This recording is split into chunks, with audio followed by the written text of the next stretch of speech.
My son-in-law forgot his phone at my house.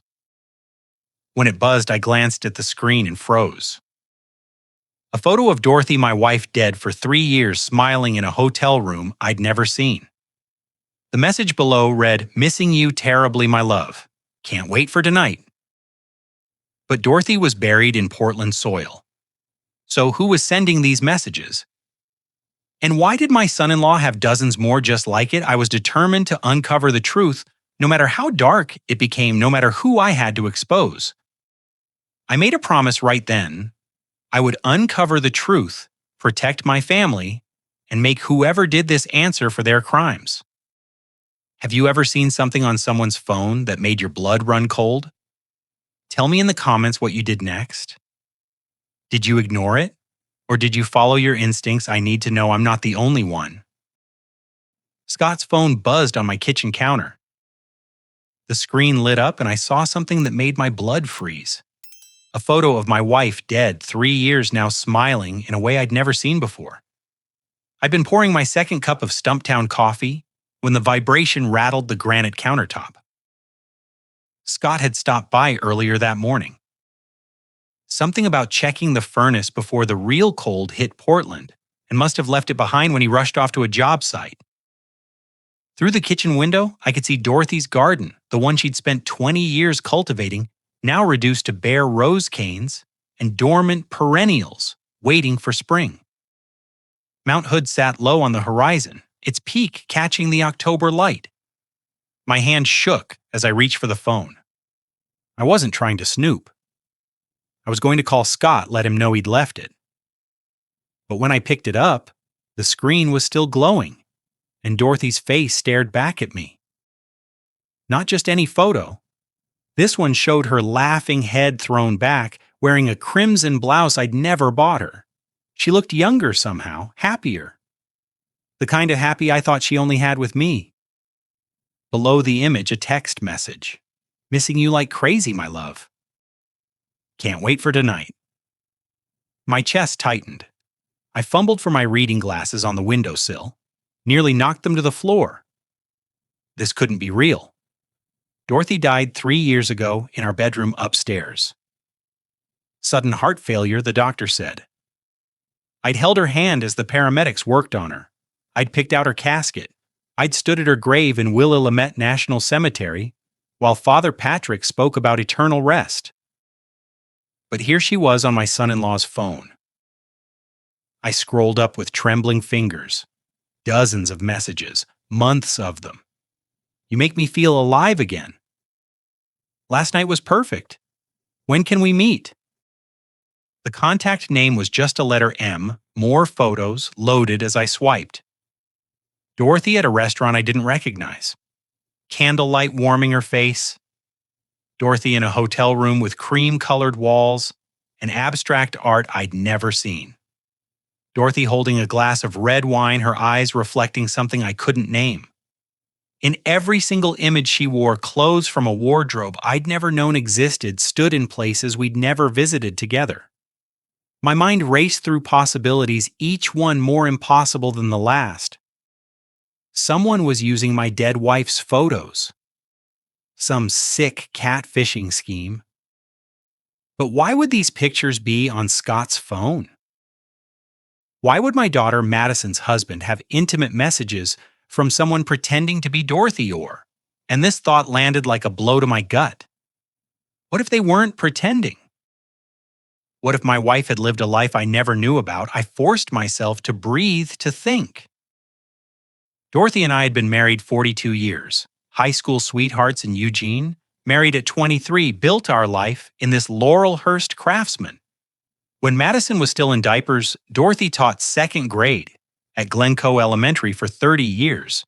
She grew Dallas that won ribbons at the county fair. She made blackberry cobbler every August with berries from our backyard. She was the most honest person I'd ever known, wasn't she? I scrolled back further, my reading glasses slipping down my nose. 6 months before Dorothy died, the messages started. Cautious at first. You have a beautiful smile, then bolder. I can't stop thinking about you. By the time of her death, they were planning meetings, specific times, hotels, with addresses in downtown Portland. The October morning that had seemed so peaceful 20 minutes ago now felt like I was moving underwater. Everything looked the same. Dorothy's collection of vintage Pyrex on the open shelves, her handwritten recipe cards in the drawer by the stove, the African violet she'd kept alive for 15 years on the windowsill, but nothing made sense anymore. I thought back to those final months. Dorothy had been tired, always tired. Doctor's appointments, she said, were routine checkups, afternoons when she'd come home with shopping bags, but no purchases to show. Just browsing, she'd say, kissing my cheek before heading upstairs to shower. I'd believed every word. Why wouldn't I? My hands were shaking so badly I could barely hold the phone. The screen had dimmed, but I could still see Dorothy's face in that crimson blouse, laughing at something or someone beyond the camera's frame. Someone who made her look that way, someone who wasn't me. Then I heard it. The unmistakable rumble of Scott's truck in the driveway. My heart slammed against my ribs. 20 minutes. That's all it had been. 20 minutes that had ripped apart everything I thought I knew about my life, my marriage, my family. I set the phone down exactly where Scott had left it. Screen dark, now innocent looking. My hands wouldn't stop shaking as I stepped back from the counter. Through the window, I saw his truck door swing open. Someone was using my dead wife's face to send messages. Intimate messages. Messages that spoke of nights together, of longing, of secrets. And those messages were in my son-in-law's phone. I didn't know who M was. I didn't know what any of this meant. But as I heard Scott's footsteps on the porch, one question burned through my mind like acid. Who was Dorothy really texting? And why did my son-in-law have these messages? Scott's footsteps on the porch sounded heavier than usual. When he knocked, there was an urgency I'd never heard before. Come in. I called, forcing my voice to sound normal. My hands were still shaking, so I gripped the edge of the counter to steady them. The door swung open.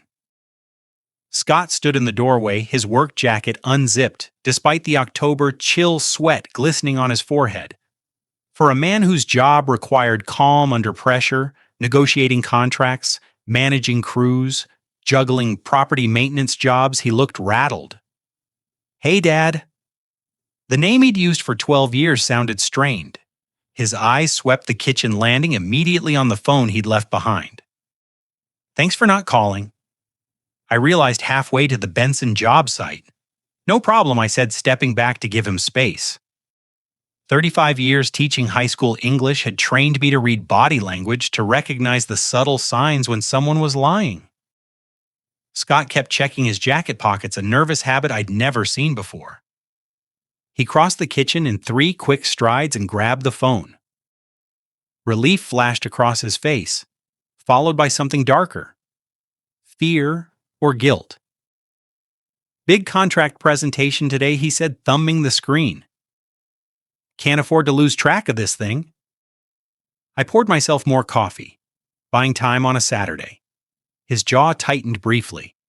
Client requested a weekend meeting. Property management never really stops. That much was true. Scott ran Sullivan Property Services, named after Madison, not me. And he'd grown it from nothing into a solid operation. Commercial buildings, residential repairs, seasonal maintenance, dozens of properties across Portland, access to cabins. I pushed the thought aside and tried another angle. Justin's science fair project is due Monday. Madison said he's been stressed. "Yeah, the solar system thing."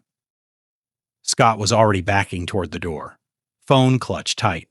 "I'll help him tomorrow. Right now I've got to run." "Stay for coffee," I said, testing him. 5 minutes won't matter. Can't. He reached for the doorknob. "This client's a big one. Japanese investors. They're only in town for the weekend." It was a good lie, specific, rehearsed. The kind people practiced, but his hand shook as he turned the knob. "Good luck," I said. He nodded once and was gone. Through the window, I watched him nearly jog to his truck. Shoulders hunched, the engine roared, and he pulled away too fast, tires squealing as he turned onto 39th Avenue. I stood there beside Dorothy's African Violet, trying to remember when I'd first noticed Scott changing. The dark circles under his eyes were recent, 2 months maybe. Madison had mentioned it casually, blaming work stress. I'd believed her. The constant phone checking at family dinners had started around the same time. He'd replaced his phone in July, said the old one was failing, upgraded to a newer model with better security, better encryption. I hadn't questioned it. Then there were the early exits from our Sunday gatherings. For years, Scott had been the last to leave, helping me clean up, talking football while loading the dishwasher. Lately, there were excuses, emergency service calls, supplier meetings, last-minute jobs. Always something urgent pulling him away. I'd chalked it up to business growth. Sullivan Property Services was expanding. Madison had even joked, "Your son-in-law is becoming a workaholic dad. Must be where Justin gets his perfectionism." Now those memories felt darker. I thought back to Dorothy's illness.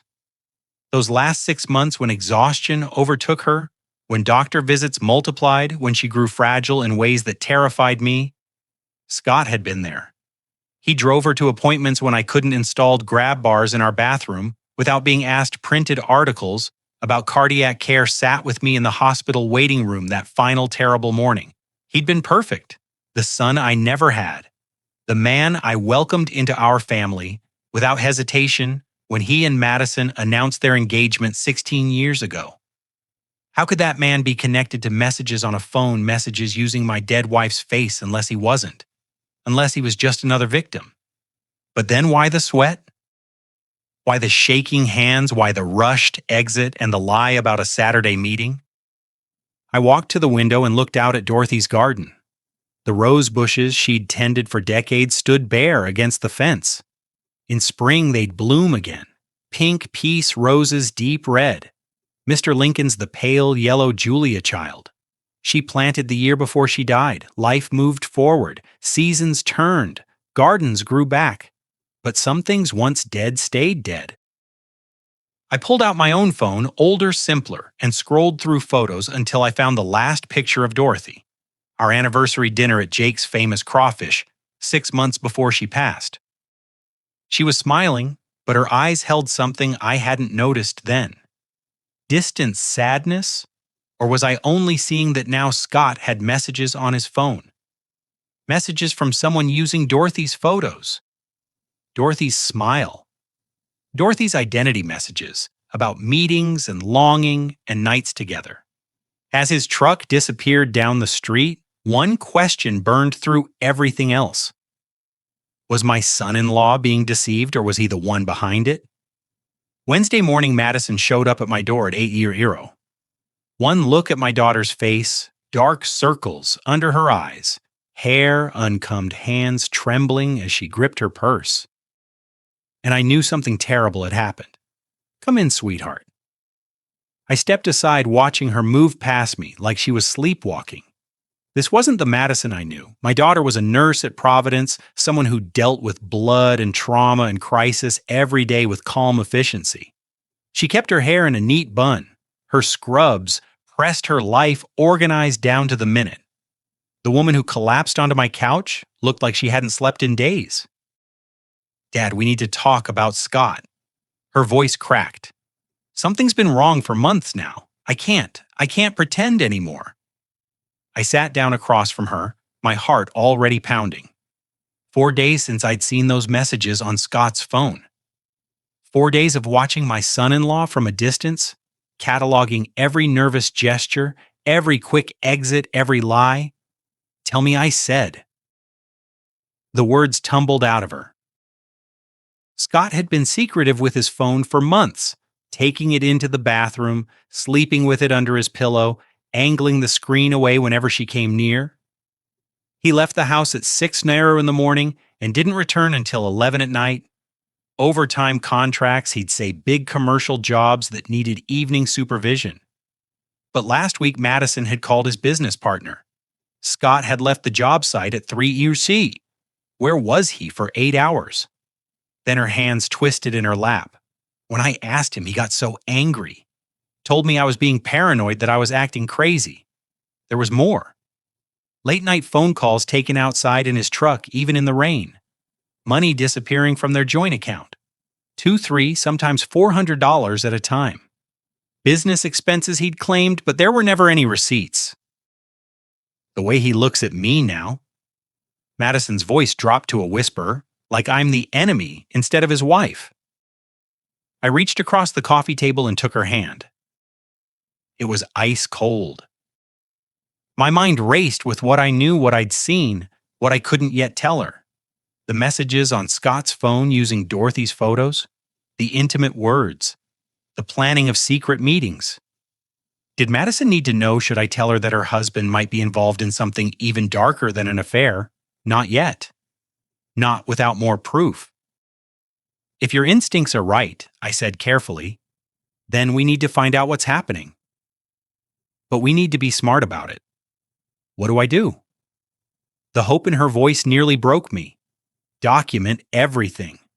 Times, behaviors, anything unusual, but don't confront him. Don't let him know you're suspicious. Can you do that? She nodded, wiping her eyes with the back of her hand. I can. The doorbell rang. We both froze. Madison glanced toward the front door, then back at me with a question in her eyes. Through the window, I could see a dark sedan in my driveway. Not Scott's truck. A woman in a black pantsuit stood on my porch, a badge clipped to her belt. Portland Police. I opened the door to find a woman in her mid-40s with sharp eyes and an even sharper expression.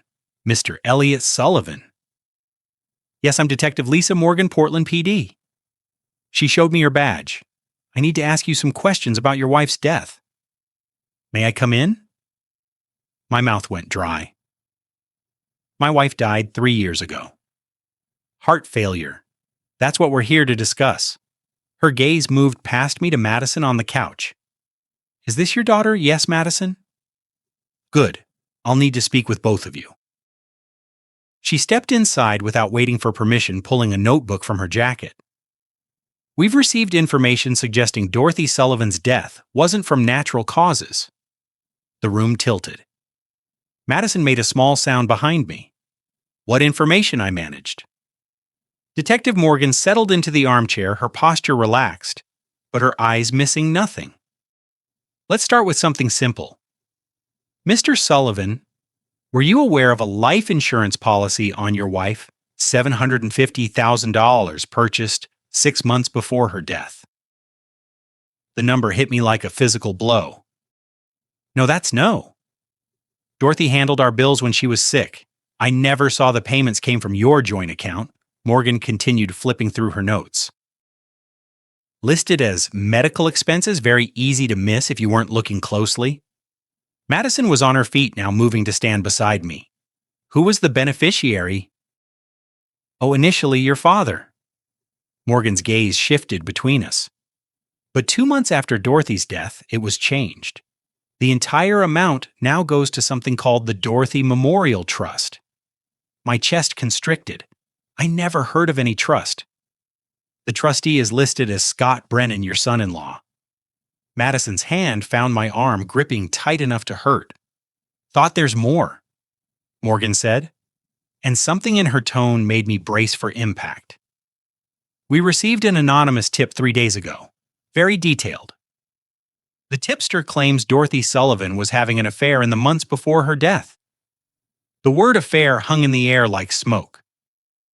That's impossible, I said. Dorothy would never with Scott Brennan. Madison's fingers dug into my arm. I heard her breath catch, heard the small wounded sound she made, but I couldn't look at her. Couldn't take my eyes off the detective who was systematically destroying everything I thought I knew about my life. The tip included specifics. Morgan continued. Meeting times, locations, a cabin somewhere in the Columbia River Gorge, messages exchanged between them. The tipster believes you discovered the affair, Mr. Sullivan, and killed your wife in a jealous rage. That's insane. My voice sounded distant to my own ears. I loved Dorothy. I would never. Did you know about the affair? There was no affair. Did you know about the life insurance policy? No. Did you know your son-in-law was the trustee of a fund worth 34 of $1 million created in your dead wife's name? Number. Detective Morgan closed her notebook and stood. Right now, Mr. Sullivan, you're our primary suspect. Someone out there believes you're a murderer, and they've provided us with enough details to warrant a full investigation. She pulled out a business card and set it on the coffee table. Don't leave Portland. I'll be back with more questions. She left the same way she'd arrived. Quick, efficient, devastating. The door clicked shut. Madison and I sat in stunned silence, her hand still gripping my arm, both of us trying to process what had just happened. An hour ago, I'd been trying to uncover the truth about mysterious messages on a phone. Now, I was a murder suspect. My son-in-law was at the center of a $34 million insurance fraud. And someone out there, someone who knew details about Dorothy, about Scott, about all of us, wanted me to take the fall for my own wife's death. After Detective Morgan left, my phone rang before I could process what had just happened. Benjamin Walsh, our family attorney, for 20 years. Elliot, I just heard from Detective Morgan. I'm coming over right now. We'll fight this together. 30 minutes later, Walsh stood in my living room. Distinguished silver hair, warm smile, expensive, navy suit, leather briefcase in hand. The same man who'd handled Dorothy's mother's estate, drafted our wills, guided us through every legal question we'd ever had. Uncle Ben. Madison stood to hug him, and I saw relief flood her face. She'd known Walsh since she was 15. He'd given her legal advice when she bought her first house, reviewed her employment contracts at Providence. To her, he was family. Walsh embraced her, then turned to me with an expression of controlled fury. This is outrageous, Elliot. You could never have hurt Dorothy. Never. He sat down, opened his briefcase, and pulled out a legal pad. Tell me everything Detective Morgan said. I walked him through it. The life insurance policy I'd never known about. The Dorothy Memorial Trust with Scott as trustee. The anonymous tip claiming Dorothy had been having an affair with our son-in-law. Walsh's face darkened with each detail. This anonymous source extremely suspicious. Someone's setting you up, Elliot. The question is who and why. Dad didn't know about any of this. Madison said, her voice stronger now that Walsh was here. None of us did. Of course not. Walsh made notes on his pad. That's exactly what we'll prove. He looked up at me, his expression thoughtful. Now that you mention it, something's been bothering me. Last year, Scott asked me about estate planning. Wanted to know about life insurance policies, how beneficiary designations work. My chest tightened. When was this? Late spring, I think. April or May. Walsh tapped his pen against the pad. At the time, I assumed he was thinking about his own family, making sure Madison and Justin were protected. But now he shook his head. This is deeply troubling. Madison leaned forward. What are you thinking, Uncle Ben? I'm thinking someone planned this very carefully. Walsh's voice was measured professional. The timing of the insurance purchase, the trust created after Dorothy's death, the anonymous tip that conveniently points away from the real perpetrator. He looked at me. Someone wants you to take the fall, Elliot, and they've been building this framework for years. The room felt smaller suddenly. What do we do? I'll handle the legal defense work with Detective Morgan. Protect your rights. Make sure they follow proper procedure. Walsh stood pacing now. But you two need to gather evidence. We need to prove 3 things. First, you had no knowledge of the insurance policy. Second, this alleged affair is fabricated. Third, someone else orchestrated this entire scheme. He turned to face us. I recommend we investigate 3 areas. Dorothy's medical records. What actually caused her death, the insurance documentation. Who initiated the policy, who signed the paperwork and pharmacy records. What medications was she taking in those final months? I can get her medical records, Madison said. I work at Providence. I know people in records. Good. Walsh made another note. Elliot, do you remember which pharmacy Dorothy used Thompson's on Hawthorne? Same one for 30 years, on Mrs. Henderson still running it. I nodded. Gloria Henderson had filled Dorothy's prescriptions since we moved to Laurelhurst. She'd sent flowers to the funeral. Walsh closed his briefcase. I'll start digging into the trust documents. See who else has access. Meanwhile, you two focus on the evidence trail. Dorothy's final month's appointments, medications, anything unusual? What about your fee? I asked. The question felt crass, but I had to know. Legal defense could cost tens of thousands. Walsh waved his hand. Don't insult me, Elliot. We're family. I'm not charging you a cent for this. He gripped my shoulder. We've been friends for 2 decades. I'm not letting some conspiracy destroy you. Relief washed over me. Walsh had saved us from probate nightmares when Dorothy's mother died. He'd navigated complex real estate issues when Madison bought her house. He'd been at Dorothy's funeral, one of the first to arrive, one of the last to leave. Thank you. I managed. I don't know what we'd do without you. You'll never have to find out. Walsh picked up his briefcase. Let's meet again Friday evening, compare notes. See what we've learned. In the meantime, be careful. Don't confront Scott. Don't tell anyone we're investigating. If someone's gone to this much trouble to frame you, they're dangerous. Madison walked him to the door. I heard them talking in low voices. Walsh reassuring her, promising everything would be okay. When she came back, she threw her arms around me. Thank God we have Uncle Ben, Dad. I don't know what we'd do without him. Neither do I, sweetheart. Through the window, I watched Walsh's Mercedes pull away. A good man, a trusted friend, someone who'd been part of our lives for 20 years, who'd seen Madison grow up, who'd mourned Dorothy's death alongside us. I felt grateful for old friends who showed up when you needed them most.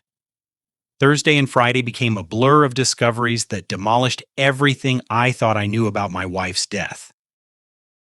At Legacy Emmanuel Medical Center, Thursday morning. Tro Andrew Richardson's face went pale as he reviewed Dorothy's medical records. I need to see these files, Madison had said, using her nurse credentials to request access. Richardson had been Dorothy's primary physician for the final 18 months. A kind man in his late 40s, who'd seemed genuinely devastated at her funeral. Now he sat across from us in a small consultation room. Medical charts spread across the table like evidence at a crime scene. The symptoms began approximately 18 months before her death. Richardson said, his finger tracing the timeline. Nausea, visual disturbances, irregular heartbeat, extreme fatigue. At the time, we attributed everything to progressive heart failure. But Madison leaned forward, her nurse's training taking over. Richardson removed his glasses, rubbed his eyes. Mr. Sullivan, I need you to understand. We did everything by the book, every test, every protocol. But looking at this pattern now with what Detective Morgan told me, he paused. Your wife's symptoms are actually more consistent with digitalis poisoning than natural heart disease. The word poisoning hung in the air like smoke. Digitalis is extracted from foxglove plants, he continued. We use it medically in controlled doses for heart conditions, but in the wrong amounts over time, it's extremely toxic. Small doses administered over months would perfectly mimic heart failure. The nausea, the vision problems, the arrhythmia, all classic signs we misread as disease progression. My hands gripped the edge of the table. Someone was poisoning her for 18 months. If Detective Morgan's theory is correct, yes, gradually calculated. Richardson's voice was heavy with professional guilt. Whoever did this had pharmaceutical knowledge. They knew exactly how to make it look natural. Madison's medical training kicked in. Digitalis is in some herbal supplements, heart tonics, natural remedies marketed as safe. Memory hit me like a physical blow. Scott bringing Dorothy specialties during her illness. Natural heart support, he'd called them. Supplements he'd researched online, ordered from specialty shops. I'd been grateful for his concern. Grateful he was taking care of her when I had to work. Where would someone get digitalis, I asked. Foxglove grows wild in Oregon, Richardson said quietly. Anyone with basic knowledge could extract it or purchase it through herbal supplement channels. No prescription required. Friday afternoon found us at Cascade Insurance downtown, sitting across from Charles Newman, a bureaucratic man in his late 50s, who nevertheless seemed genuinely troubled by our questions. The Sullivan policy has been flagged in our system, he said, pulling up files on his computer. After Detective Morgan's call, I reviewed everything personally. He turned the screen toward us. There it was, a $750,000 whole life policy on Dorothy Sullivan, online application filed 6 months before Mrs. Sullivan's death. Newman clicked through screens.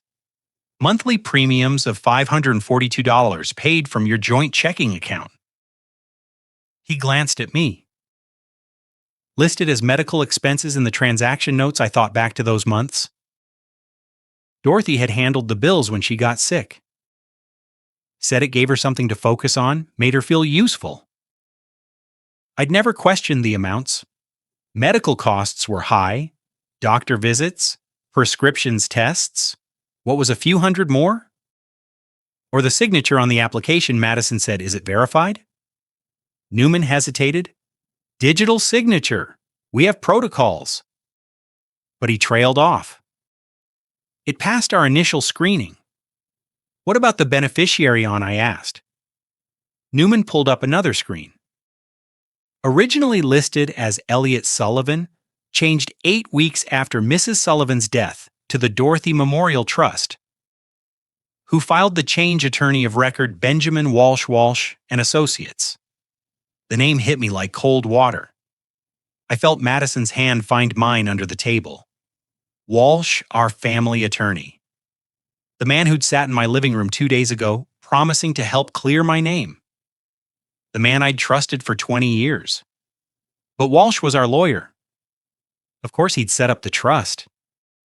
That's what attorneys did, handle estates, manage funds. It made sense, didn't it? Tell me about the trust structure? Madison said, her voice steady despite the tension I could feel in her grip. Newman scrolled through documents. Dorothy Memorial Trust established 9 weeks after Mrs. Sullivan's death. Primary trustee Scott Brennan. He has full discretionary power over fund distribution. No oversight board, no reporting requirements. He looked up. Once the insurance company approved the claim, the money transferred directly to the trust account. Mr. Brennan has complete control. 34 of $1 million. No oversight, no accountability. Who else has access, I asked. I just Mr. Brennan, according to these documents.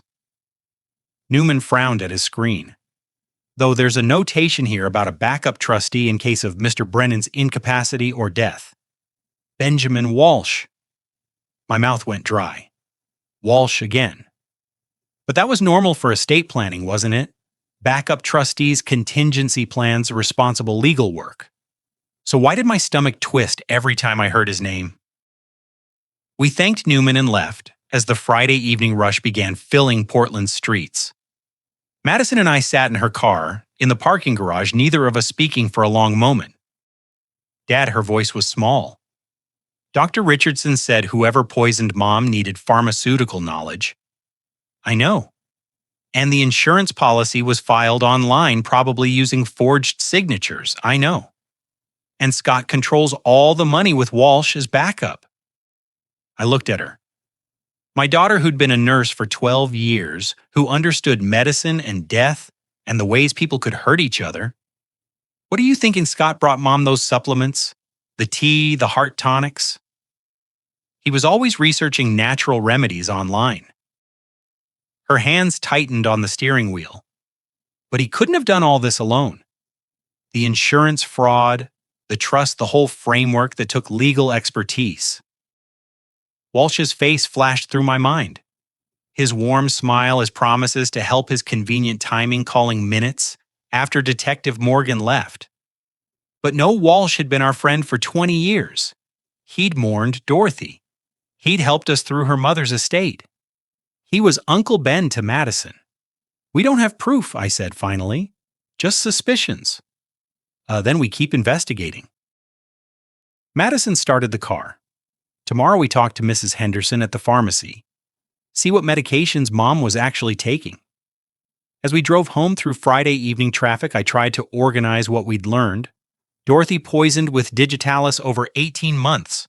Insurance policy created fraudulently 6 months before her death.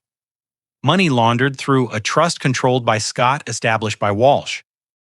But we still didn't know who M was in Scott's phone. Didn't know the full scope of the conspiracy.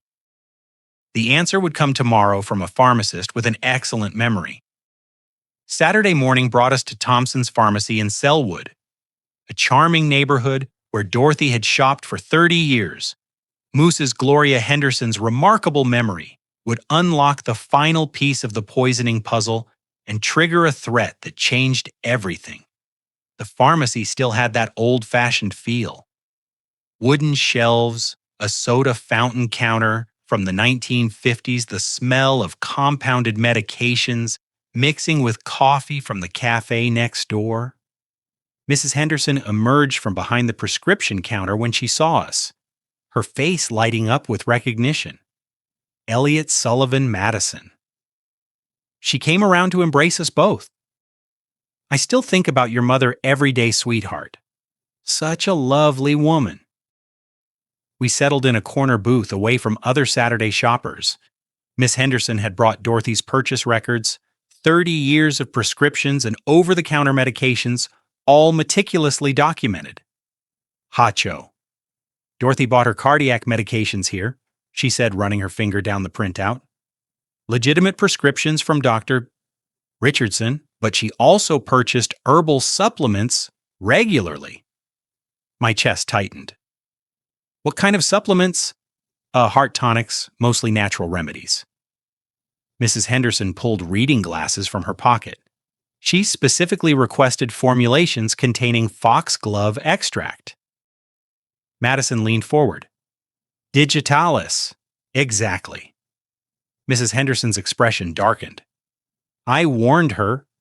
Foxglove is powerful medicine when properly dosed, but extremely dangerous otherwise. I told her she needed to discuss it with Dr. Richardson. What did she say? I asked.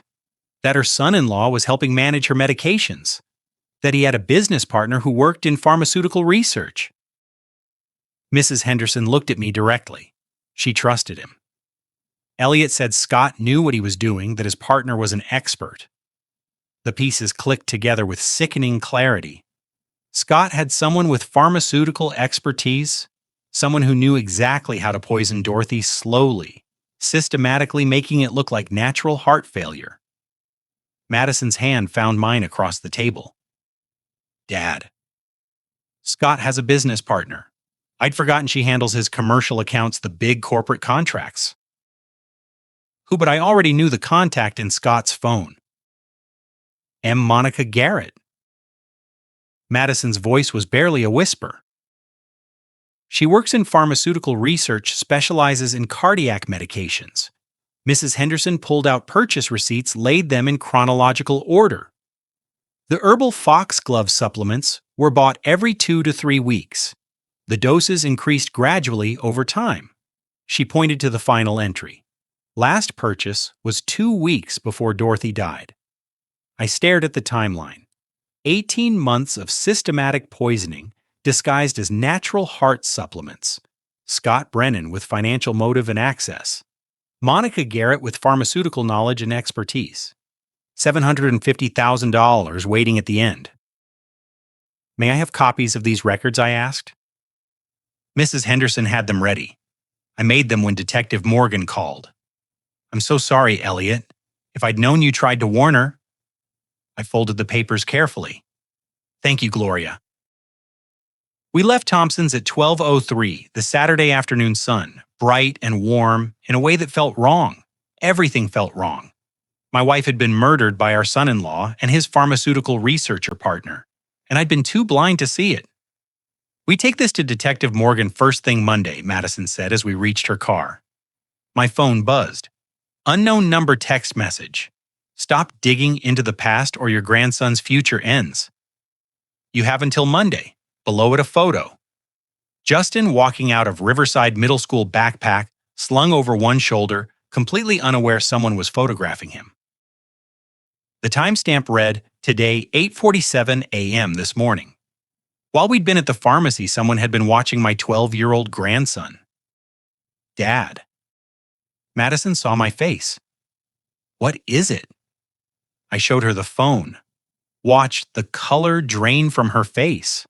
Watched terror replace the grief and anger we'd been carrying for days. She called Justin immediately. 3 rings? 4? Finally? "Mom, what's wrong?" "Where are you right now, Woo?" "At Tyler's house." Remember, his mom's making lunch, confusion in his voice. "Why stay there?" "Don't leave. I'm coming to get you right now." Madison was already moving toward her car keys in hand. "Lock the doors." "Don't open them for anyone but me." "Mom, you're scaring me." "Just do it, baby, please."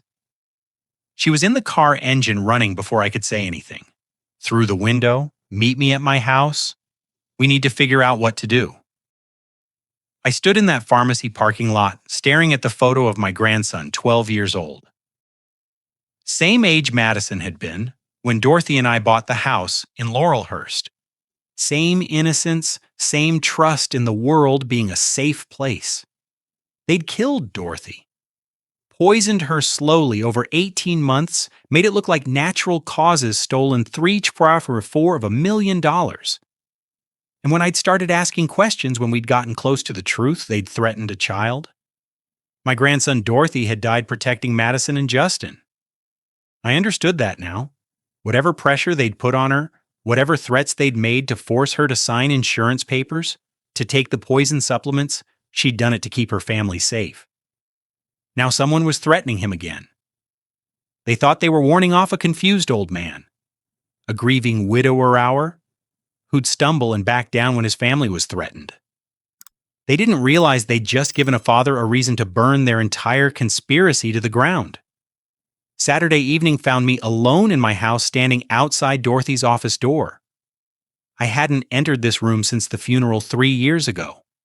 Madison had offered to help clean it out, but I'd always found excuses.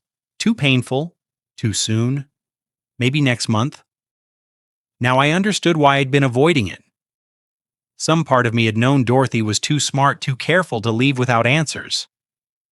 The door opened with a soft creak.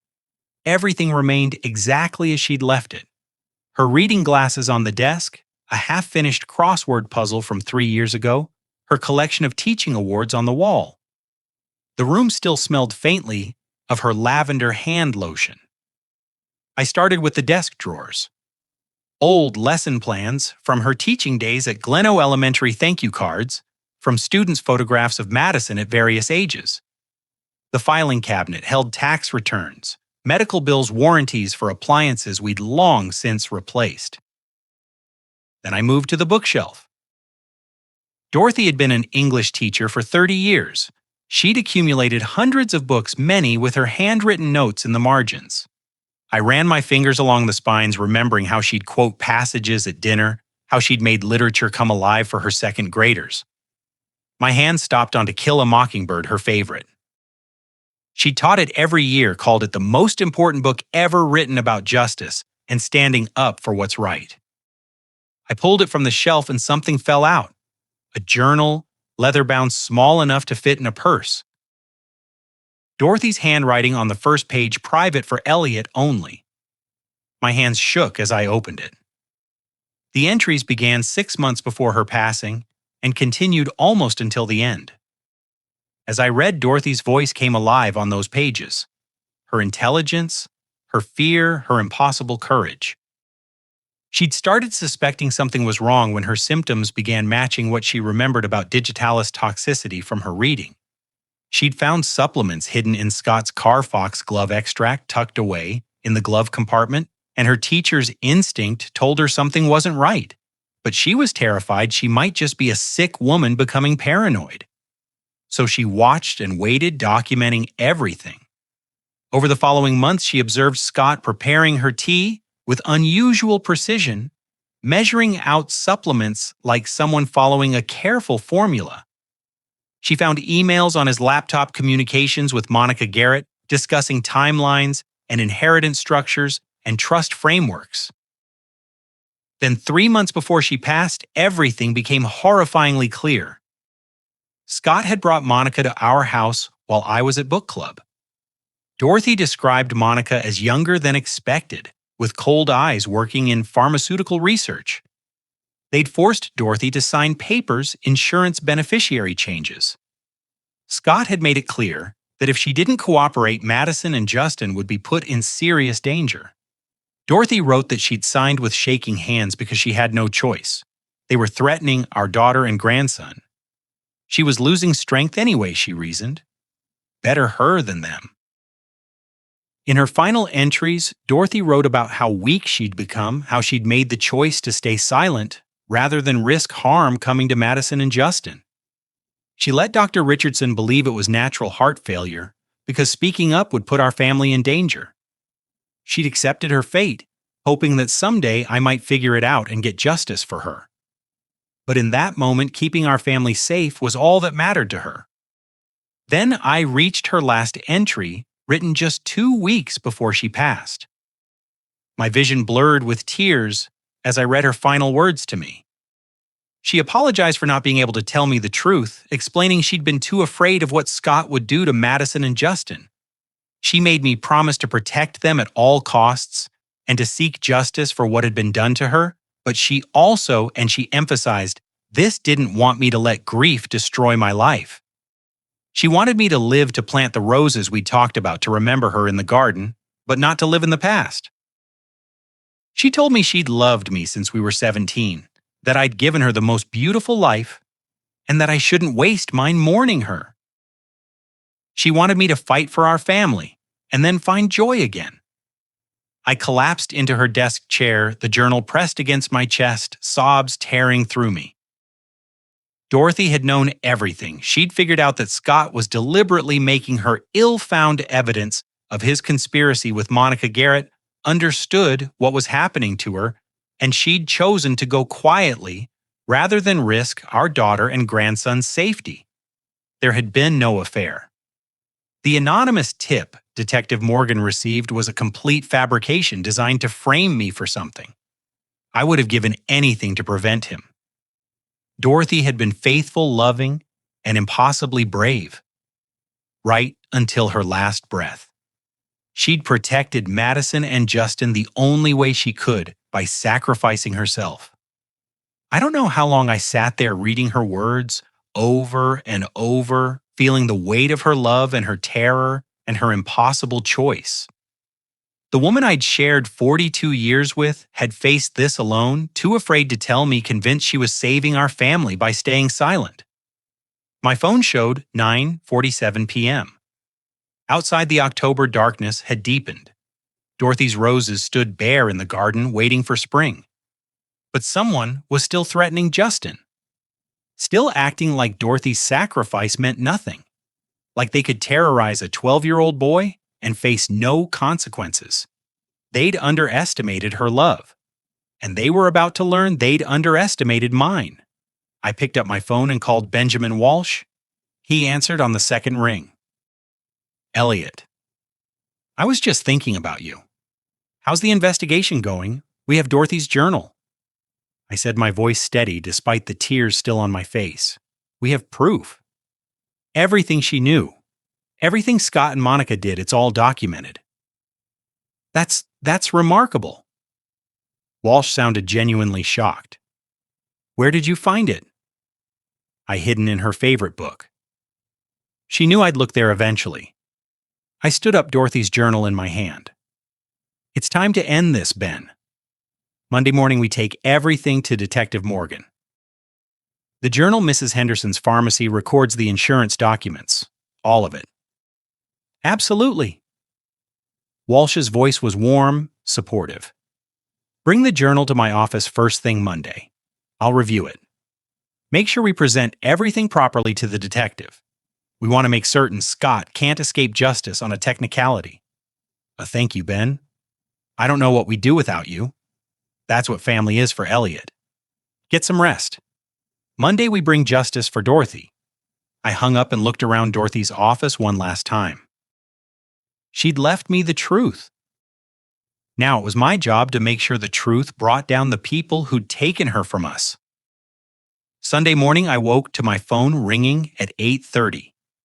I'd barely slept, kept seeing Dorothy's handwriting, her final words, the terrible choice she'd made to protect our family.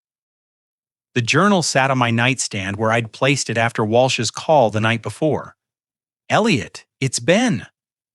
Walsh's voice was urgent, tight with concern.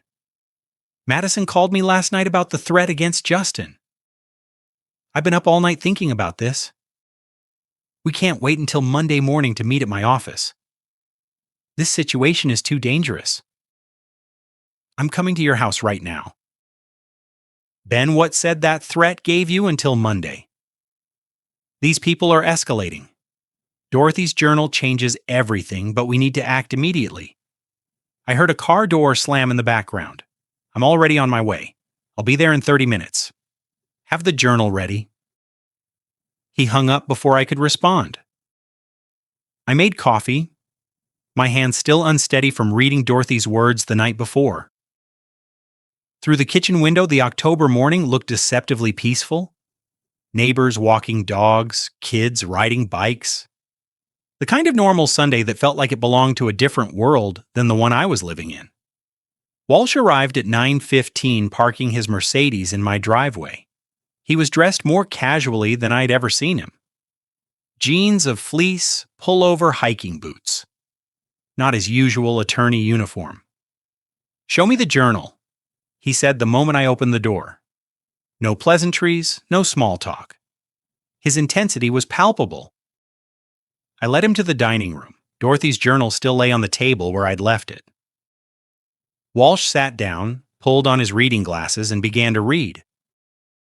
I watched his face transform. Shock, horror, anger playing across his features. His jaw clenched when he reached the part about Scott and Monica forcing Dorothy to sign the insurance papers. His hands trembled slightly as he turned the pages. "Oh, that monster," he whispered. When he finished looking up at me, Dorothy sacrificed everything. She knew what Scott was doing, and she chose silence to keep Madison and Justin safe. He closed the journal carefully, almost reverently. "This is extraordinary evidence, Elliot. But I've been thinking we need more than this." "What do you mean she documented everything? Her words will help convict them." "Absolutely. But defense attorneys will claim it's the confused writings of a sick woman. We need Scott and Monica to admit what they did on record. Recorded confession combined with Dorothy's journal that's unbeatable." Walsh stood and walked to the window looking out at my backyard. "The trust documents list a cabin in the Columbia River Gorge. Remote property, very private. I reviewed the financial records last night. Scott's been making regular visits there monthly, sometimes twice a month. That's where he and Monica have been meeting." He turned back to me, and I saw what looked like fierce determination in his eyes. "Here's what we do. Tomorrow's Monday, the deadline from that threat. You go to that cabin, confront them with what you know, record everything on your phone. That's dangerous." "I'll coordinate with Detective Morgan today," Walsh said firmly. "We'll have officers positioned nearby, full tactical support, but you need to get them talking first. Once we have their confession on tape combined with Dorothy's journal and all the other evidence, this case becomes airtight." He pulled out his phone and texted me GPS coordinates. "The cabin's about an hour east. Here's the critical part. Park your car a quarter-mile away. Approach on foot, stay hidden, record through the windows, if you have to. Don't go inside, just get their conversation. Get them to admit what they did to Dorothy." My chest felt tight. "What about Madison and Justin? I'll be with them." Walsh gripped my shoulder. "I promise you, Elliot, I will personally ensure no harm comes to your family. I'll stay at Madison's house all day tomorrow. They'll be completely safe. The police will really be there at the cabin. I'll make sure of it. I'll speak with Detective Morgan this afternoon. He looked me directly in the eyes. Elliot, we've been friends for 20 years. I loved Dorothy like family. Let me help you finish this. Let me help you bring justice for what they did to her. The plan made desperate sense. I needed to protect Justin. I needed justice for Dorothy. And Walsh, my trusted friend and attorney, was offering me both. One more thing, Walsh added. Don't tell Madison or Justin where you're going tomorrow. Tell them you're meeting me and Detective Morgan downtown. If they know the real plan, they'll panic. Keep them calm. Keep them safe. It made sense. No reason to terrify my daughter. Walsh left at 10:30, taking his time backing out of the driveway, giving me a reassuring wave through the window. I stood in my doorway watching his Mercedes disappear down the street. Inside, Dorothy's journal waited on the dining room table. Tomorrow morning, I would drive to that cabin. I would confront the people who'd taken Dorothy from us. I would get their confession on record, and then finally justice would be served. I had no idea that in less than 24 hours, I would be facing 3 people at that remote cabin instead of 2. I had no idea that the man who just left my house, the man I'd trusted for 2 decades, had spent the night not thinking about how to help me, but finalizing the trap that would either send me to prison or ensure I never came back from that mountain. Walsh had orchestrated everything from the beginning. The anonymous tip to Detective Morgan, the insurance fraud framework, the trust structure, all of it designed to either frame me for Dorothy's passing or eliminate the problem entirely if I got too close to the truth. The trap was set, and I was walking straight into it, grateful for the friendship of the man who'd arranged my destruction. What I didn't know then, while spending Sunday preparing for Monday's confrontation, was that Detective Lisa Morgan was running her own investigation, one that would expose Benjamin Walsh as the true architect behind everything. Sunday afternoon at 2 near, Morgan sat alone in her office at Portland Police Headquarters, staring at the anonymous tip that had launched the entire case. From the beginning, something about it had bothered her. The details were too precise, too neatly packaged. It wasn't the kind of information a random witness would provide. It sounded like it came from someone deeply involved. Morgan had requested a trace on the tip's origin. The department's IT unit needed 3 days, but the results arrived Sunday morning. The anonymous email had been sent from a network address in downtown Portland. Morgan cross-referenced the IP address against local business registrations, Walsh and Associates attorneys at law. The tip had originated from inside Benjamin Walsh's own firm. Morgan leaned back slowly, unease tightening in her chest. Walsh had been involved from the start, Elliot Sullivan's attorney, the Sullivan family's trusted advisor for 2 decades. Why would an anonymous tip framing Elliot come from Walsh's office? She began digging into Walsh's background, pulling public records court filings and financial disclosures. What she found made her stomach turn. Walsh's late wife had accumulated more than $230,000 in medical bills before dying 4 years earlier. Insurance covered only part of it, leaving Walsh buried under debt. His financial records showed maxed out credit cards, late payments, and liquidated assets. By early last year, bankruptcy had been a real possibility.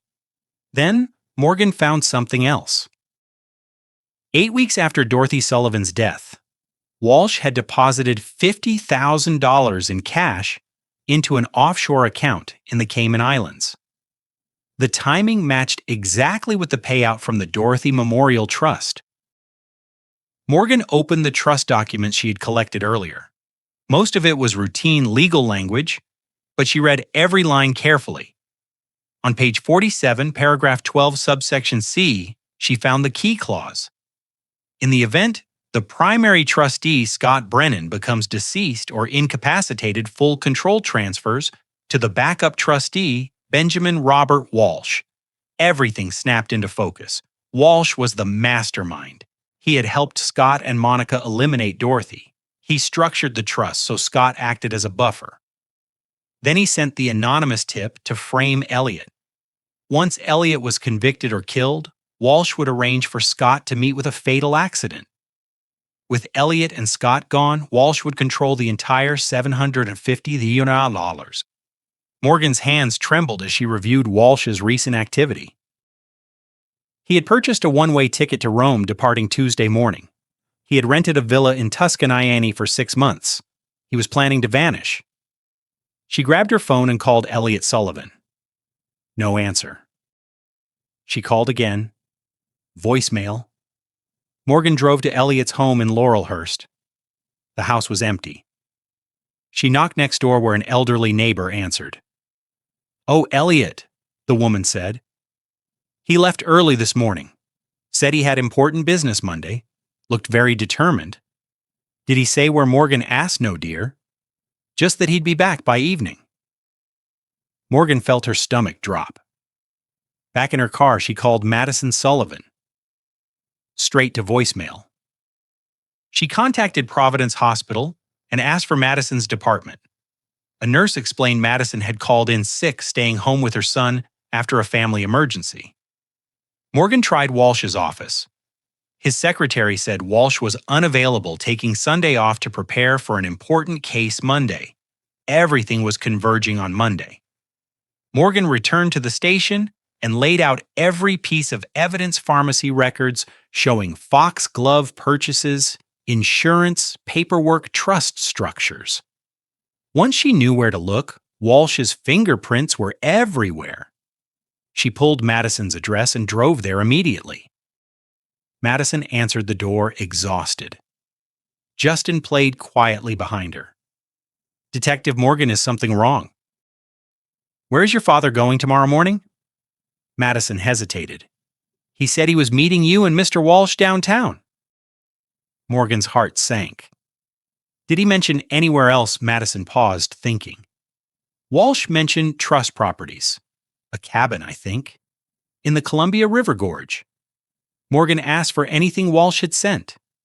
Madison searched Elliot's phone and forwarded a message containing precise GPS coordinates deep in the gorge where cell service was unreliable. Morgan understood Walsh's plan instantly. Elliot would confront Scott and Monica at a remote cabin. There would be violence.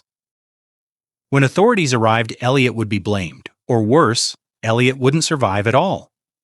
Either way, Walsh would emerge as the grieving family friend and sole controller of the trust. Morgan called her sergeant and requested backup units at the gorge location. At dawn, she tried Elliot's phone one last time. No answer. Monday morning at 7, I was driving east toward the Columbia River Gorge. Watching sunrise light Mount Hood in gold, I knew none of what Morgan had uncovered. I believed Walsh was helping me. I believed justice was waiting. I was wrong about everything except one thing. By noon, the truth would come out one way or another. Monday morning, 7:00. I drove east out of Portland, not knowing I was driving toward a trap designed to end my life. The landscape changed gradually as I followed Highway 84 along the Columbia River. Urban sprawl gave way to forest, then towering cliffs and waterfalls. Mount Hood loomed to the south, its peak brilliant white against the morning sky. I'd driven this route dozens of times with Dorothy weekend getaways, anniversary trips, simple drives to watch the fall colors. 42 years. We'd had 42 years together. High school sweethearts who'd somehow made it work through college career changes, the challenges of raising Madison, the joy of watching Justin grow. Dorothy had taught second grade for 3 decades, shaping hundreds of young lives. She'd grown roses that won county fair ribbons. She'd made our house a home filled with laughter and love, and Scott Brennan had taken that from her. Had deliberately, systematically harmed her health over 18 months to steal money he hadn't earned. My hands tightened on the steering wheel. Today I'd get his confession. Today, justice would finally come. The GPS led me off the highway onto progressively smaller roads. By 8:30, I was on a gravel path winding through dense forest. Walsh had been right. This was remote private, the perfect place for secret meetings. The perfect place for worse things, too. But I pushed that thought away. Detective Morgan had officers positioned nearby. Walsh had promised that I was safe. At 9:00, I spotted the cabin through the trees. A modest structure of weathered wood with a green metal roof. I parked about 100 yards away, tucked behind a stand of Douglas firs. Through my binoculars, I saw Scott's truck and a red Honda Monica's car, according to the registration Walsh had found. They were here, both of them. I checked my phone. Full battery. Recording app ready. I took a deep breath and started walking, staying in the trees, approaching the cabin from the side where windows would give me a view inside.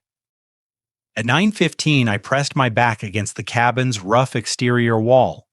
Voices drifted through the thin wood, clear enough to record if I held the phone against the logs. I activated the recording and listened. Kaku can't believe how easy it was. Monica's voice light and amused. 18 months of carefully calculated doses, and everyone just accepted it as natural heart failure. Your pharmaceutical research really paid off. Scott's voice made my skin crawl. Perfect digitalis levels, just enough to mimic cardiac disease without raising suspicions. The supplements were genius. Monica continued hiding it in heart-healthy formulations.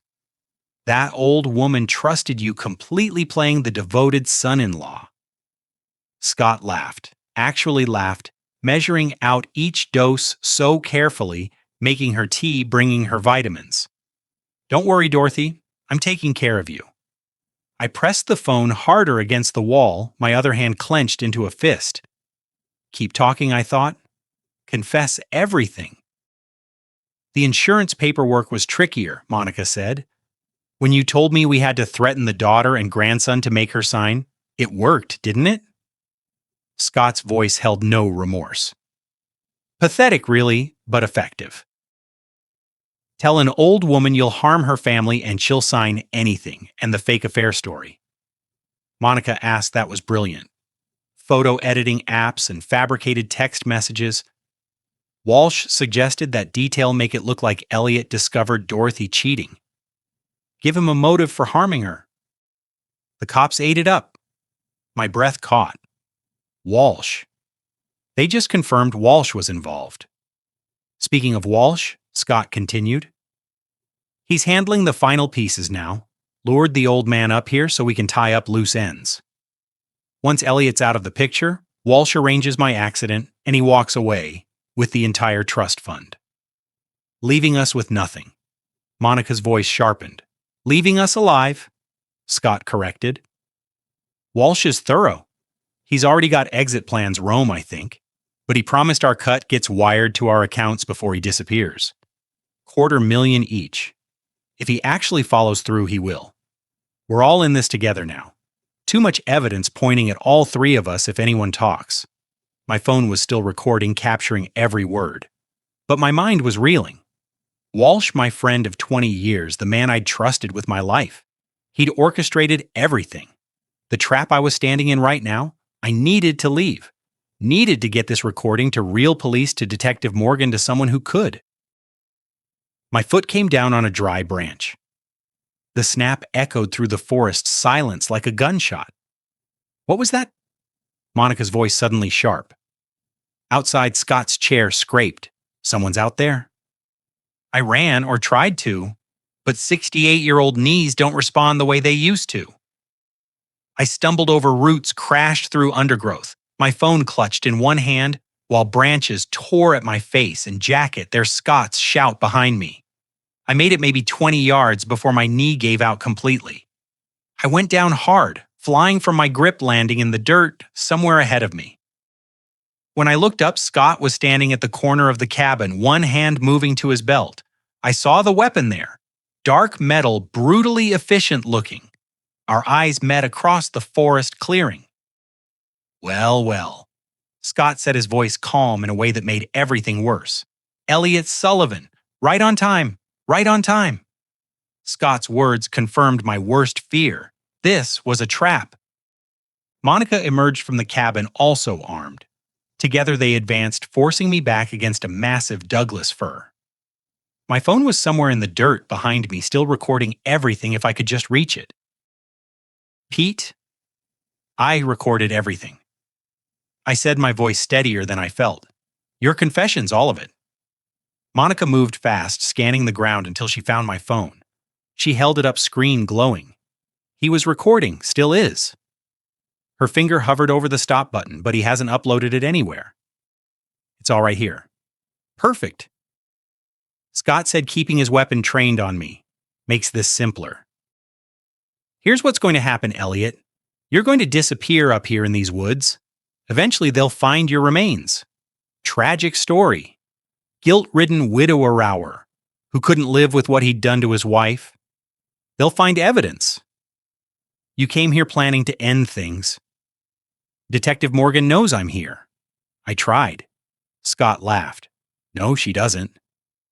Walsh made sure of that. He told you the police would be waiting, didn't he? There's no one coming, old man, just us. The sound of tires on gravel froze us all. A black Mercedes pulled into the clearing. My heart leapt. Maybe it was Detective Morgan after all.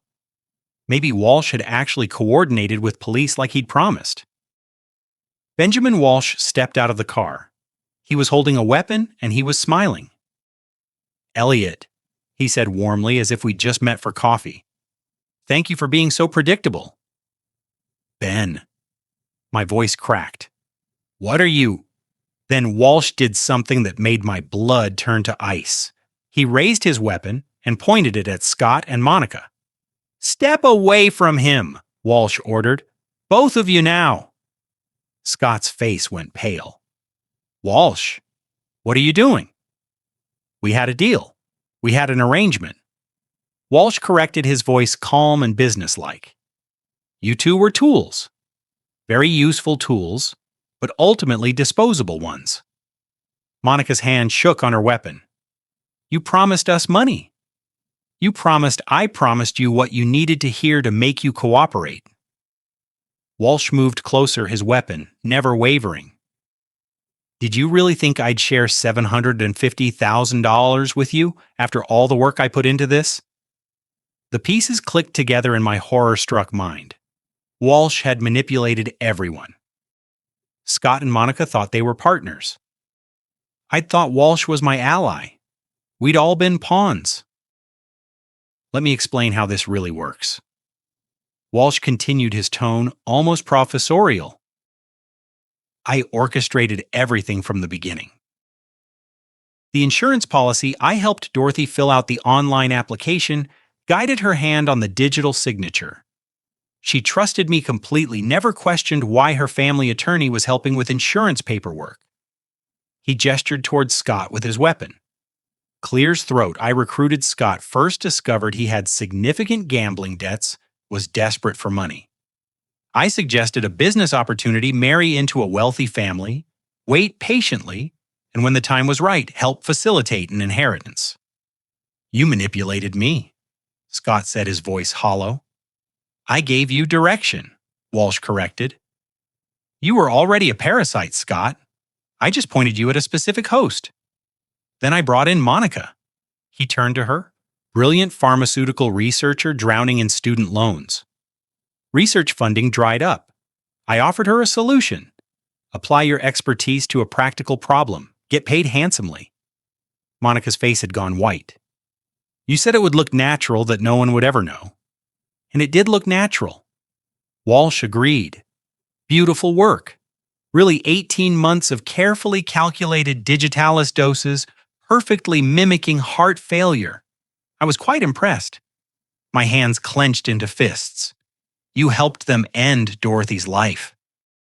Our friend Dorothy was already deteriorating, Walsh said dismissively. Her heart was weak. We simply accelerated the inevitable, and I made sure the money went exactly where it needed to go, into a trust I controlled. The Dorothy Memorial Trust. I whispered with Scott as primary trustee, me as backup. Walsh's smile was shark-like. Here's the genius part. When Scott inevitably ended up in prison for what he did, or had some unfortunate accident, I'd assume full control. No questions asked, clean inheritance. But I complicated things, I said. You did, Walsh admitted. Started asking questions, finding evidence, getting too close to the truth. So I adjusted the plan. I sent that anonymous tip to Detective Morgan framing you for Dorothy's passing. Planted evidence of an affair to give you motive. It should have been simple. You'd be convicted, Scott would eventually be removed from the picture, and I'd walk away with everything. But I found Dorothy's journal. I said Walsh's jaw tightened. Yes, that was unexpected. Brilliant woman. You're Dorothy. Too smart for her own good. But even that worked in my favor. I convinced you to come here. Told you the police would be waiting, got you to walk straight into the trap. He raised his weapon higher, and I saw his finger move toward the trigger. Here's what happens now. Walsh said, his voice cold. Elliot, grief-stricken and guilty, confronted his co-conspirators at this remote cabin. There was a struggle. Shots were fired. Tragically, everyone perished. When the authorities arrive, they'll find 3 bodies and all the evidence of your conspiracy, the journal, the recordings, the trust documents. Case closed. You're going to eliminate all of us. Monica's voice was barely a whisper. I'll be devastated, of course, Walsh continued.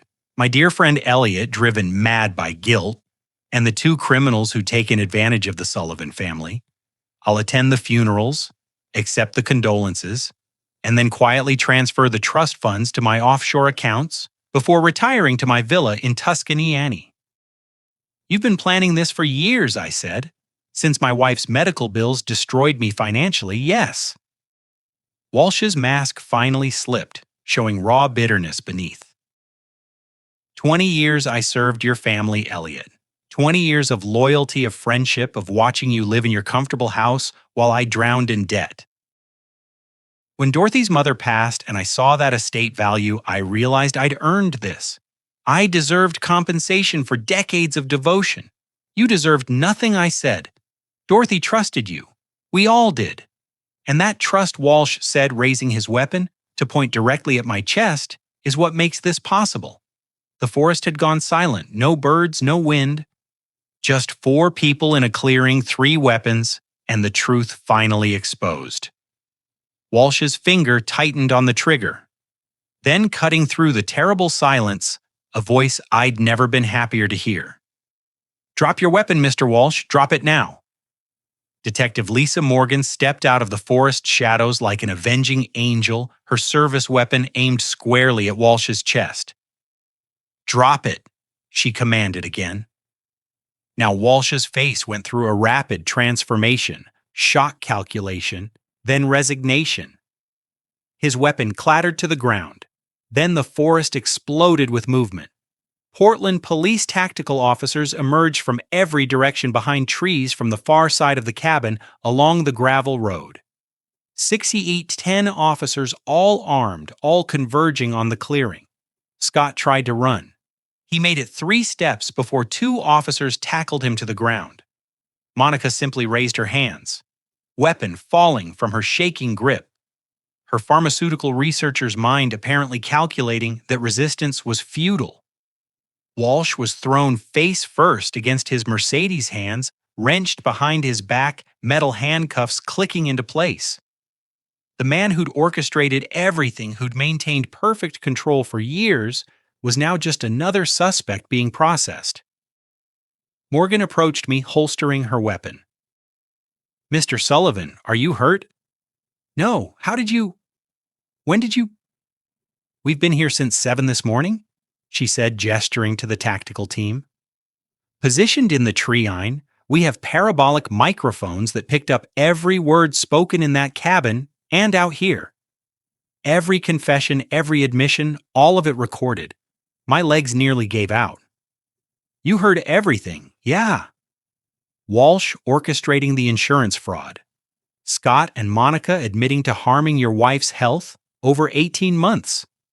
the threats against your daughter and grandson. Walsh's plan to eliminate all three of you and flee to Italy. Morgan's expression was grim. We have enough evidence to put all three of them away for life.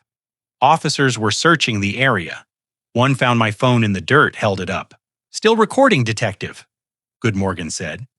That's more evidence. Between Mr. Sullivan's recording, our surveillance equipment, Dorothy Sullivan's journal, and the financial records I gathered yesterday, this case is airtight. I watched as Walsh was hauled to his feet, his expensive suit now covered in dirt and pine needles. Our eyes met across the clearing. 20 years of friendship, 20 years of trust, all of it a lie building toward this moment. Scott was shouting at the officers restraining him. Walsh planned everything he recruited me. I can testify against him. Monica joined in immediately. I have documentation of all our communications. Walsh orchestrated the entire scheme. I'll cooperate fully with prosecutors. Rats abandoning a sinking ship, each trying to save themselves by betraying the others. It would have been satisfying if it weren't all so pathetic. Morgan led me toward Walsh. Mr. Sullivan wanted to speak with you, she told the officers holding him. I stood in front of Benjamin Walsh. This man who'd sat at my dinner table, who'd attended Dorothy's funeral, who'd called himself my friend while plotting to destroy my family. Why? I asked.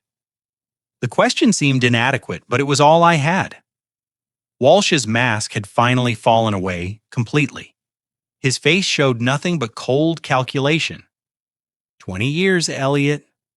20 years watching you live comfortably while I drowned in debt.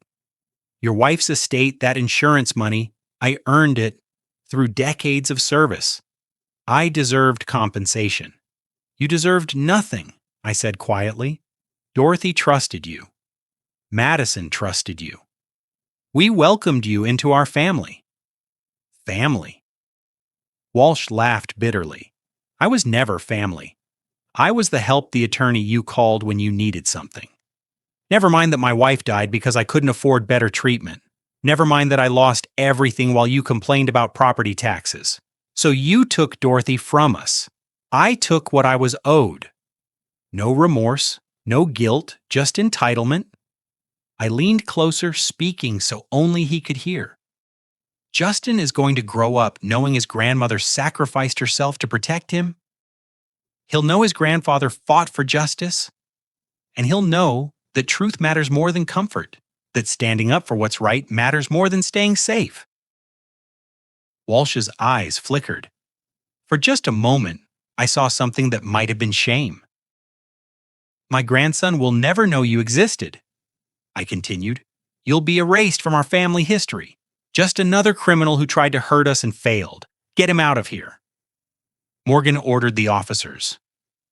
They dragged Walsh toward a waiting police vehicle. Scott and Monica were already secured in separate cars, still shouting accusations at each other, each trying to negotiate the best deal by providing the most damaging testimony. Morgan handed me my phone.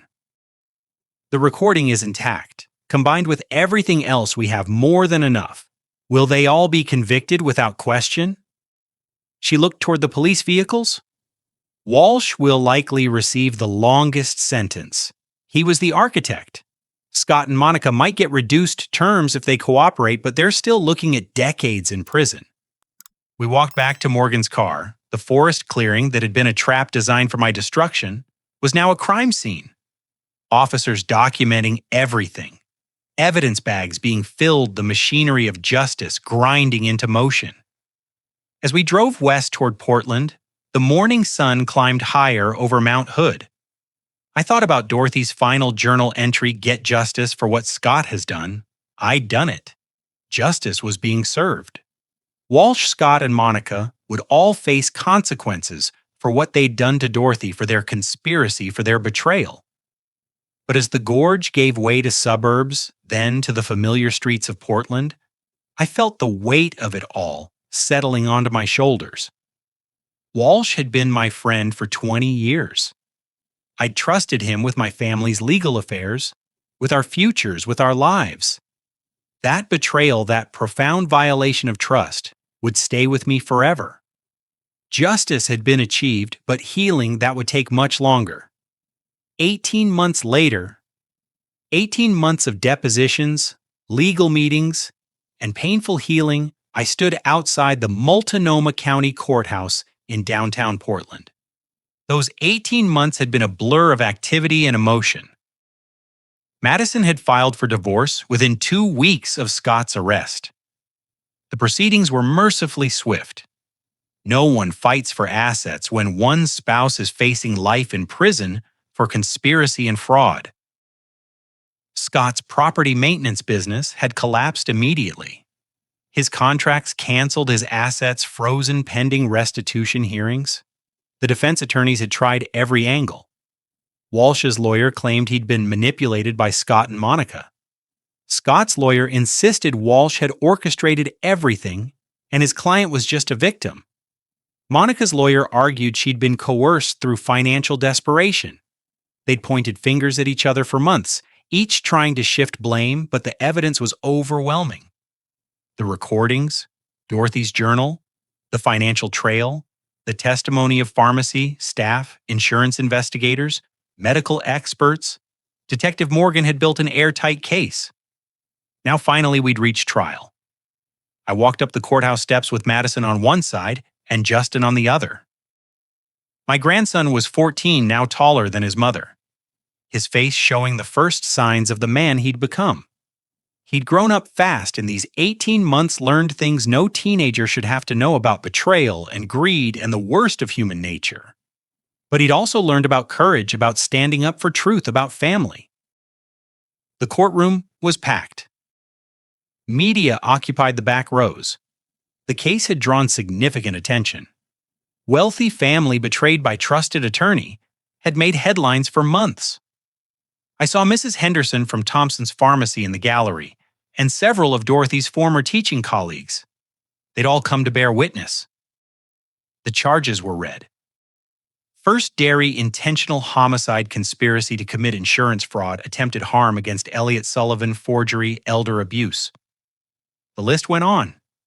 Each count felt like a weight being lifted.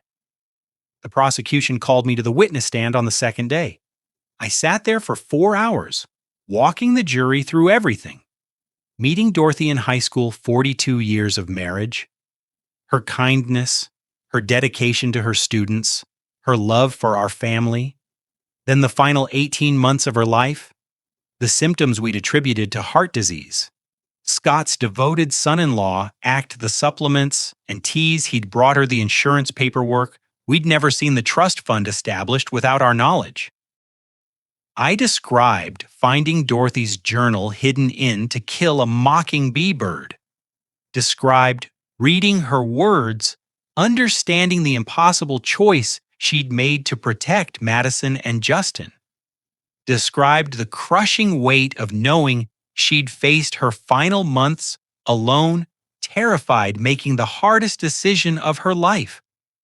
When I read Dorothy's final journal entry, aloud her words about protecting our family, seeking justice, but also living on and finding joy, the courtroom fell silent. I saw several jurors wiping their eyes.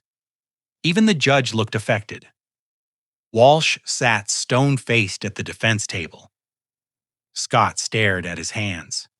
Monica cried silently. The trial lasted 3 weeks. Expert witnesses testified about digitalis poisoning, about insurance fraud schemes, about trust fund manipulation. Detective Morgan walked the jury through her investigation, explaining how she'd uncovered Walsh's financial desperation and his elaborate plan. Scott and Monica had both tried to negotiate plea deals offering to testify against Walsh in exchange for reduced sentences. The prosecution had refused. They'd committed these acts together. They'd faced justice together. The jury deliberated for 6 hours. When they returned, the 4 women stood and delivered the verdicts. Guilty. Guilty on all counts for Benjamin Walsh. Guilty on all counts for Scott Brennan. Guilty on all counts for Monica Garrett. Madison gripped my hand so tight I thought bones might break. Justin's face was pale but determined. Around us, Dorothy's former colleagues quietly celebrated. Walsh's face remained expressionless. Scott broke down sobbing. Monica simply stared straight ahead, her pharmaceutical researcher's mind perhaps calculating the years she'd lost. 2 weeks later, I returned for the sentencing hearing. This was when victims could make impact statements, when we could tell the court how these crimes had affected our lives. I'd spent those 2 weeks preparing what to say.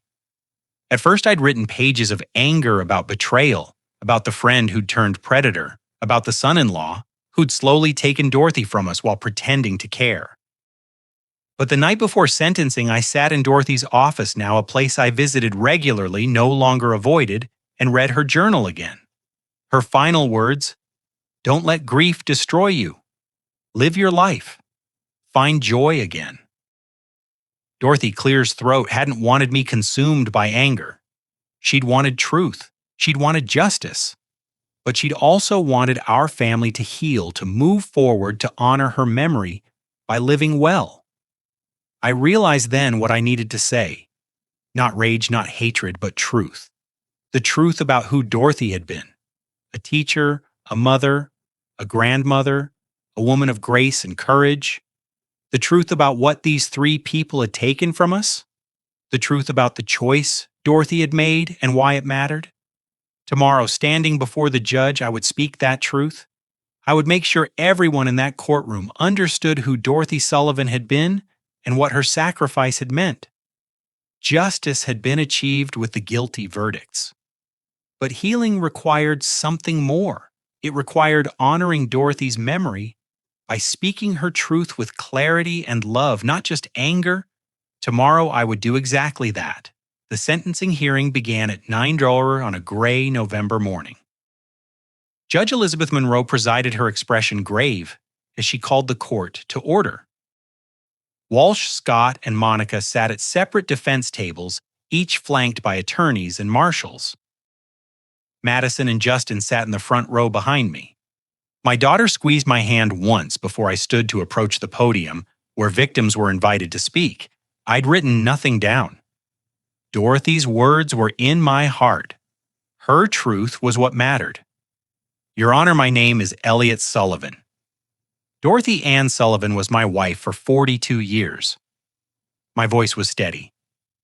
I'm here to tell you who she was and what these 3 people took from us." I turned slightly, making sure Walsh, Scott, and Monica could all see my face. Dorothy taught 2nd grade at Gleno Elementary for 30 years.